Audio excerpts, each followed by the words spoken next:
மட்டக்களப்பு கொக்கட்டிச்சோலை ஸ்ரீ தாந்தோன்றீஸ்வரர் ஆலய வருடாந்த மகோற்சவ பெருவிழா 2024. ஈழவள நாடு எங்கள் சிவபூமி, லங்கேஸ்வரன் ஆண்ட சிவபூமி.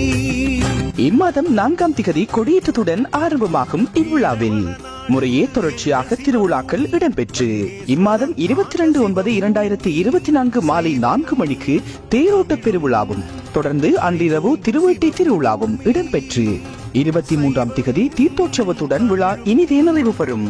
தோங்கும் சிவபூமி, தாண்டவம் ஆடிடும் சிவபூமி, தாண்டவம் ஆடிடும் சிவபூமி. இக்காலகட்டங்களில் பக்தடியார்கள் அனைவரும் இணைந்து கொண்டு இறைவனின் மெய்யருளை பெற்றியுமாறு அன்போடு அழைக்கின்றனர் ஆலய நிர்வாகத்தினர்.